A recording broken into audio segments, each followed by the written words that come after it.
सध्या राज्यामध्ये अन्न आणि औषध प्रशासनाकडून कारवाईचा धडाका सुरू आहे. स्वच्छतेचे निकष न पाळणाऱ्या अनेक आस्थापनांना, हॉटेल्सना इतकंच नव्हे तर ऑनलाईन शॉपिंग प्लॅटफॉर्म्सना देखील दणका देण्यात येतोय. IAS अधिकारी तुकाराम मुंढेंच्या नेतृत्वात सुरू असलेल्या या कारवाई दरम्यान FDAनं आपला रोख आता उत्पादनांच्या जाहिराती करणाऱ्या कलाकारांकडेही वळवलाय. आणि आश्चर्याची बाब ही की FDAनं थेट शाहरुख खान, अजय देवगण आणि टायगर श्रॉफ सारख्या सेलिब्रिटींना थेट नोटिसा धाडल्यात. या नोटिशीमध्ये नेमकं काय आहे? एवढ्या बड्या सेलिब्रिटींना नोटीस धाडण्यामागचं नेमकं कारण काय? बघूया याचाच आढावा घेणारा हा स्पेशल रिपोर्ट.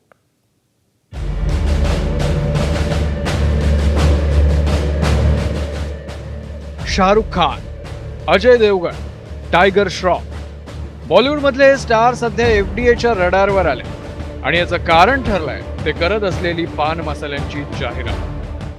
अन्न औषध प्रशासन विभागाचे आयुक्त तुकाराम मुंढे यांना आता आपला मोर्चा थेट बॉलिवूडकडे वळवला आहे. बॉलिवूडमधले बडे कलाकार शाहरुख खान, अजय देवगण आणि टायगर श्रॉफ यांना पान मसाल्याची जाहिरात केली म्हणून थेट तुकाराम मुंढे यांना कारणे दाखवा नोटीस बजावली आहे. आणि या नोटिसीमुळे आता बॉलिवूडमध्ये चांगलीच खळबळ माजली आहे.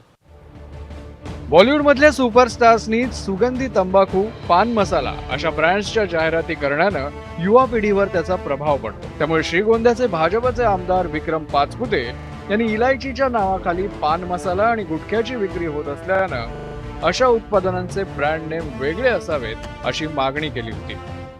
या ऍक्टर्सनी तात्काळ ह्या ऍडव्हर्टाईज बंद करायला लावल्या पाहिजे. कुठेतरी त्यांना जनाची नाही मनाची जरी वाटत असेल तरी सुद्धा त्यांनी ह्या गोष्टीवर कारवाई केली पाहिजे. त्यामुळे पान मसाला, सुगंधी सुपारी खाल्लं तर काहीतरी मोठं स्टेटस तयार होतं हे जर ऍक्टर सांगत असेल तर नक्कीच तरुणाई भरकटेल. इथं जाहिरात होताना ती होते एखादी समजा इलायचीसाठी, सुपारीसाठी किंवा काय बडीशोपसाठी, आणि इथं विक्री जी होते ऍक्च्युअल मध्ये फील्डवरती ती एक तर सुगंधी सुपारी, सुगंधी तंबाखू किंवा गुटख्याची विक्री केली जाते किंवा पान मसाल्याची विक्री केली जाते. तर ह्याला जर बायफरगेट करायचं असेल तर ब्रँड नेम पूर्णपणे वेगळं असलं पाहिजे.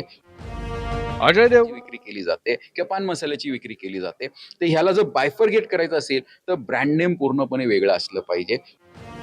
अजय देवगण, शाहरुख खान आणि टायगर श्रॉफ हे तिघेही एका ब्रँडच्या इलायचीच्या जाहिरातीत एकत्र झळकले होते.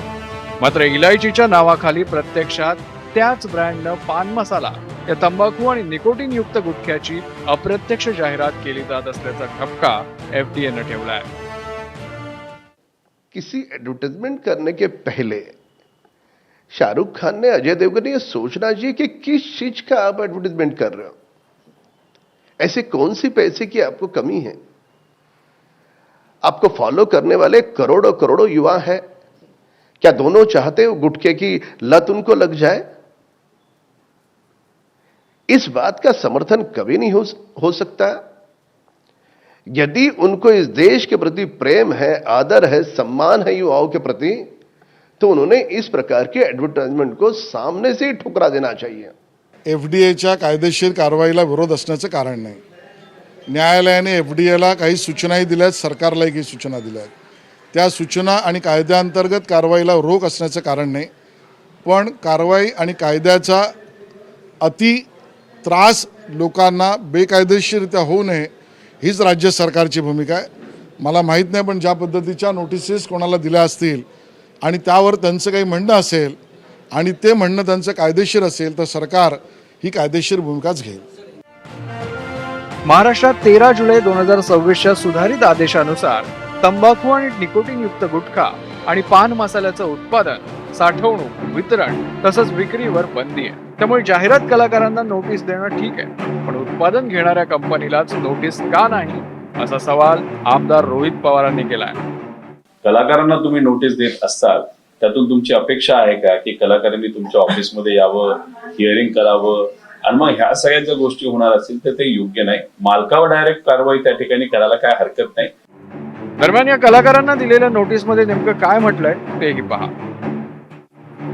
तिन्ही कलाकारांना FDAनं कठोर शब्दात नोटीस दिली. यात पान मसाला आणि गुटख्याशी संबंधित उत्पादनांच्या जाहिरातीतील सहभाग तात्काळ थांबवण्याचे आदेश दिले. अधिकृत सोशल मीडिया हँडल आणि वेबसाईटवरून या जाहिरातींशी संबंधित मजकूर काढून टाकण्याचे आदेश देण्यात आले.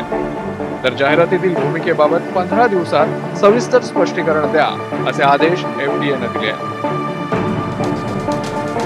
तुकाराम मुंढेंनी एफडीएच्या आयुक्तपदाचा कारभार हाती घेतल्यानंतर गुटखा आणि प्रतिबंधित पदार्थांवरही कारवाईचा फास आवळला. त्यात आता या उत्पादनांची जाहिरात करणाऱ्या सेलिब्रिटींकडेही एफडीएनं मोर्चा वळवलाय.